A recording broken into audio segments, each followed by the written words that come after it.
Hey, Hillside, Pastor Ron here. I just wanted to give you an update on how I'm doing after the surgery and so on. A number of you have asked. If you're interested, you can listen to the whole video, but you don't have to. The basic news is that I'm doing well. It's a slow but sure process that I'm getting better, and hopefully I'll be taking a little part of the service again on December 11th. So looking forward to that. I miss all of you, love all of you. So if you want the quick update, there it is. All right. If you want to know a little bit more, I'm going to kind of ask three questions here. All right. What was wrong? What did the surgeon do about it? And what's going to happen next? All right. So first of all, what was wrong? Basically what I had was a nerve problem. And it's the sciatic nerve. Some of you are way too familiar with that one. But nerves, go from the brain. They carry the messages down to whatever muscles we're at. And the nerve that was carrying the messages from my brain down to the front of my foot, basically stopped, got blocked off. And so that's why I couldn't lift up the front of my foot. Now, there were other nerves that were still in my foot that are going on. I can push down some with my left foot, but I just can't lift up with it. And so now, specifically, let me give you an idea of where that problem is and what it looks like. So we all have a spine. Here's a picture of a spine. All right, it's the guy's spine here. Specifically, we need to look at this area down here. That's the lower lumbar. And as you can see on there, this part of the spine, you'll see the spinal cord going down through the middle of it. That's kind of has all the nerves. And then what you see next to it is the vertebrae. Okay, it goes through the vertebrae, the bones that are there. Coming out of that, you'll see the yellow things. Those are spinal nerves. Those are the ones that leave the spinal cord, go out. So those spinal nerves, and so that's a key part of where we are. Then comes the disc is a little bit further down in the picture, all right? And then finally at the bottom is the sacrum. So my problem was right here at what's called L5. These things are all listed, L3, L4, L5, all right? And you can see that on the drawing there. And my problem is there at L5, all right? So what happened is kind of basically two things that were happening. First of all, the disc herniated and bulged, and it was pushing against the nerve. And that happens to a number of us, and you get some pain, and it comes and it goes as it pushes and gets moved around. And so the disc was ballooning there, all right, causing some problem. But the bigger issue that was causing the problem was that the opening right there around that spinal nerve, it's kind of brownish in the picture, but that opening around it, that kept getting clamped and clamped and clamped and getting smaller and smaller and smaller. There was bone growth and arthritis, stenosis, calcification. I don't know if those are all the same things, but I've heard doctor use all those terms. So basically, you could picture it like a hose, all right? And it carries these messages and things go through. But if you put a crimp on it, it blocks it. Some still got through. I can still, like I say, lift my foot up. Some get stopped. I can't push my foot down. I can't lift up my whole body with my foot or whatever. So that's what the problem was. That's why I couldn't really use my left leg well. I couldn't climb steps with it and so on. I just didn't have strength and control over the muscles that are there because the nerve was pinched like you'd pinch a hose. All right. So what did the doctor do? Three things. First thing the doctor did was he did, and it's called a laminectomy, but he basically scraped away bone. They sliced me open and kind of around that L5 vertebrae, they scraped away the bone.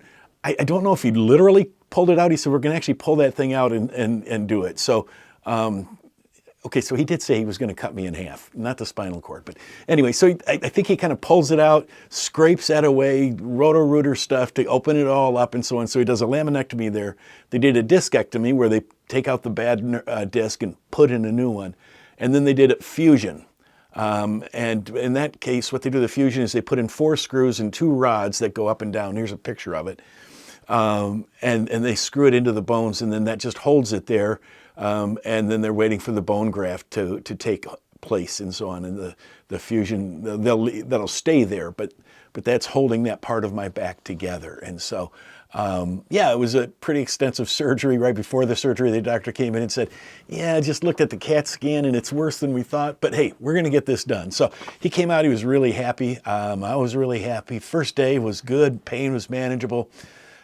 And then the next day at 8:55, I became a whimpering baby and had muscle spasms, and I just wanted to cry, and I did for a little while. But it was the next few days were tough, and then we got on track with the pain meds and so on. And so after 2 weeks, so a little bit over a week ago now, I went back in for an update with the doctor.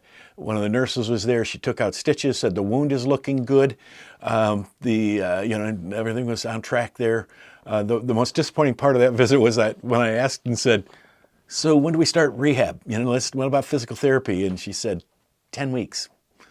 And I was like, what do you mean 10 weeks? She said, no, we want you to let this heal. This was an extensive enough surgery. So for 10 weeks, and the rule is no BLTs. No bending, no lifting, no twisting. I can have the good BLTs, so that's nice, but no bending, no lifting, no twisting for 10 more weeks, now 9 more weeks. So that's been a challenge, and again, it teaches you humility to depend on others. I just dropped my papers, and Mark had to pick them up for me, so I'm thankful for Mark. But you learn to just say, I can't do it right now, and I'd pick it up for you if you had it, so we'll just have to need each other. So anyway, so the pain is in control as I can walk. They want me to walk a lot. I'm trying to do that. I've had a walker. I'm using a cane today. We're trying that. And so I can feel that we're getting some muscles active again, which is great, and I'm excited about that. So no BLTs, no bending, lifting, twisting, but I can talk without bending, lifting, and twisting. So that's why we're going to be hopefully getting some time and be able to get back and join you all on Sundays. Like I said, hopefully a week from this Sunday, I'll be there and participate in a small part of the service, and then the next Sunday preaching maybe, and we're on track for that. And I think, I know you'll let me stand up or sit down, whatever works. And I'm looking forward to doing that, working on some stuff already for it. So, that's kind of, it'll be an ongoing process of getting better, but we're on the road.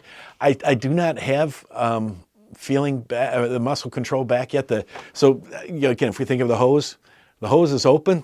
The nerve isn't going through. Yeah, it's going through. It's just not, the messages aren't getting through yet. So they said that can take a long time. It could be a month, 3 months, a year, could be 2 years.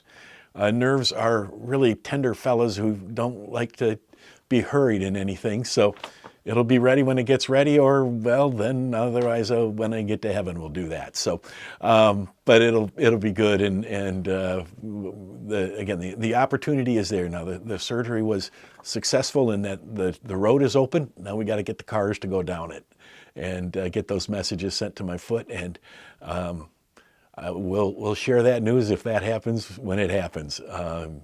You'll be able to see the smile on my face. So that's kind of an update. Hope that's helpful. Love y'all, miss y'all. Thanks for your love and support and prayers, and we'll see you soon. Take care.